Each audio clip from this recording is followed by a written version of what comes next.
নমস্কার তোমাদের সকলকে, চলে এসেছি নতুন আরেকটা ভিডিও নিয়ে। তো চলো আজকের ভিডিও শুরু করা যাক। আজকে করব হচ্ছে মিষ্টি দই। অনেকে বলে যে দই নাকি 10 মিনিটেই হয়ে যায়, এটা সম্পূর্ণই ভুল কথা। এটা আমার এখানে দই করতে অনেকটাই সময় লেগেছিল, মানে আমি আমার হিসাবে বলছি। কারণ হচ্ছে অনেকের তোমার টাইটেলে লেখা থাকে যে 10 মিনিটেই দই তৈরি করে নাও। এটা কিন্তু আমার ক্ষেত্রে হয়নি 10 মিনিটের, কিন্তু অনেকটাই বেশি সময় লেগেছিল। এই যে এখন নিয়ে নিয়েছি 2 কিলোর মতো দুধ ভালো করে জাল করে নিতে হবে, একদম জাল করে ঘন করে নিতে হবে। দুধ যত জাল হবে দই খেতেও কিন্তু ততই ভালো লাগবে। এখানে নিয়ে নিচ্ছি পরিমাণ মতো চিনি, মানে তোমরা যে যেমন মিষ্টি খাবা সেই হিসাবেই তোমরা চিনি দিয়ে দেবে। চিনি দিয়ে তারপরে নেড়ে চেড়ে আবার জাল করে নিতে হবে। আর তোমরা দই কে কে পছন্দ করো অবশ্যই কমেন্টস করে জানাবে। আমি কিন্তু দই খাই না, কারণ দইয়ের স্মেলটা আমি নিতেই পারি না, তার জন্য আমি দই খাই না, ঘি খাই না। কিন্তু আমার ভাই খায়, তাই আজকে বাড়িতে বানাচ্ছিলাম। আগেও একদিন বানিয়েছিলাম, কিন্তু সেদিন না দইটা ঠিকমতো পাতেনি, মানে হয়নি। তাই আজকে বানানোর সময় একটু ভয়ে ভয়েই ছিলাম।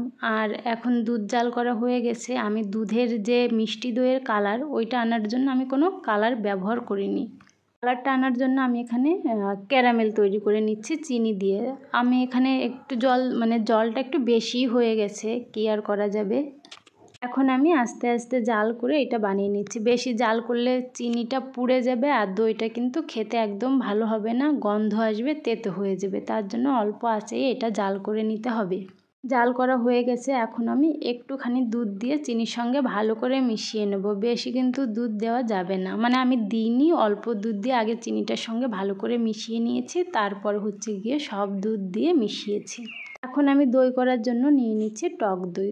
এখানে তোমরা চাইলে মিষ্টি দইও নিতে পারো। আমাদের ঘরে টক দই ছিল, তার কারণে আমি টক দইটা ভালো করে ফেটিয়ে নিচ্ছি।